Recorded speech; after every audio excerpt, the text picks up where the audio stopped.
Merci Sophie. Restez encore un peu avec nous, parce qu'il est temps de donner la parole aux citoyens, aux électeurs, dans ce cas précis des municipales. C'est notre rendez-vous itinérant. Que vous habitiez en ville ou à la campagne, vous avez des choses à dire. Aurélie Renard et Stéphane Matuchet ont sillonné la Lorraine pour vous poser des questions, connaître vos remarques et vos propositions aussi pour vos communes. Et ce soir, leur camionnette s'est arrêtée en Moselle. Regardez.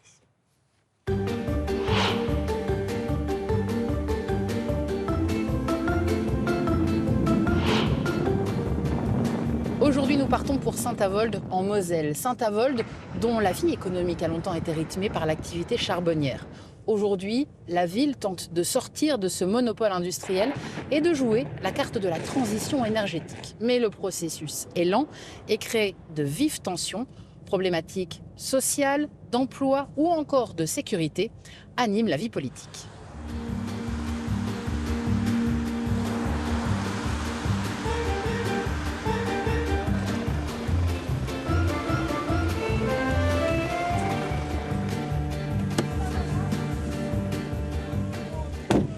Ces sujets sont-ils ceux qui vous préoccupent ou vivez-vous les choses autrement? Eh bien, nous avons décidé de venir à votre rencontre ici, depuis le centre de Saint-Avold. Vous avez la parole et ceux qui ambitionnent de vous représenter vont devoir y répondre sans détour. Premier sujet ici, la régie municipale d'énergie. Une singularité locale qui fait débat. Je voudrais savoir pourquoi est-ce qu'on n'a pas le droit de changer de fournisseur de gaz et d'électricité alors que c'est prévu par la loi. Le marché est ouvert et chacun doit pouvoir trouver son fournisseur. Malheureusement, les fournisseurs alternatifs ne jouent pas le jeu. On pense que normalement une régie, ça doit être une force. Et donc nous, ce qu'on propose avec notre liste, c'est de faire en sorte que ce soit transparent et qu'on ait un contrôle des prix par les habitants et les habitantes et surtout aussi par les travailleurs et les travailleurs de l'énergie. Le problème, c'est que les tarifs de l'énergie ici à Saint-Avold sont fixés par l'État, donc ils sont difficilement modifiables. Moi, ce que je souhaite, c'est que demain, notre régie énergie, ce qui est un atout pour la ville, propose en plus du tarif réglementé une offre de marché. L'engagement que je prends, c'est que chaque habitant puisse choisir son contrat et son tarif.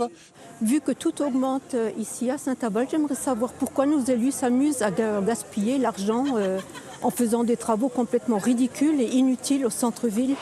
Sur les trucs moches, je suis entièrement d'accord. On a vu ce que ça a donné là ces derniers temps. Ils nous ont mis des ronds, des pots de fleurs au milieu de la route. C'est devenu même dangereux en vrai de circuler dans la rue. Et voilà. Bon, après des travaux, il en faut. Il faut rénover les routes. Moi, je pense que c'est important de rénover les routes quand on voit l'état de nos routes à Saint-Avold d'aujourd'hui. Les gens ne savent pas trop ce qui a été fait. En tout état de cause, vous avez pu constater vous-même, c'est pas très beau et ça attire pas la foule pour nos commerçants. Ce ne sont pas des travaux, c'est une expérimentation et c'est une phase transitoire qui viendra après se finaliser avec les gros travaux au courant de 2028.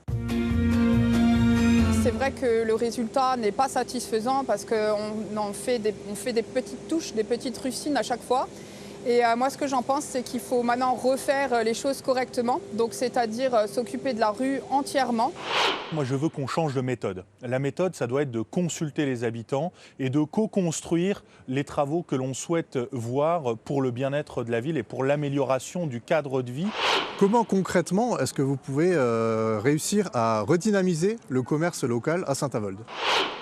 Nous, sur la question de l'attractivité, ça passe déjà par on voit le centre-ville, il est mort à Saint-Avold, il devient de plus en plus mort, on voit que les commerçants ils partent pour plusieurs raisons. Hein. On le disait avant pour Énergis, on a discuté des factures, des loyers, etc. Donc c'est normal. Et aussi, quand on voit que les anciennes municipalités, ils ont pu mettre des énormes centres commerciaux juste à côté, c'est ça aussi qui tue les centres-villes.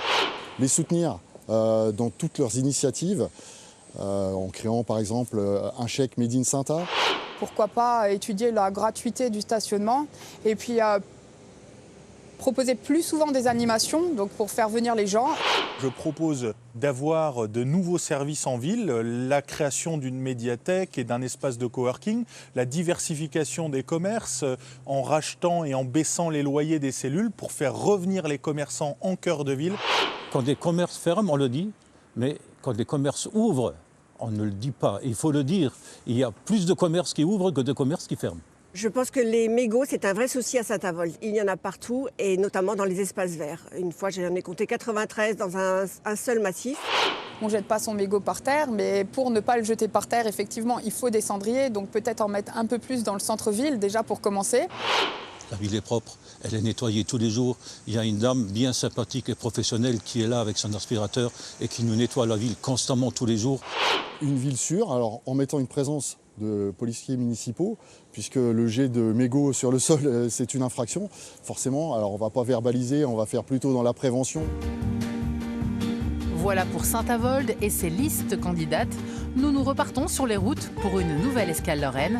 À très vite.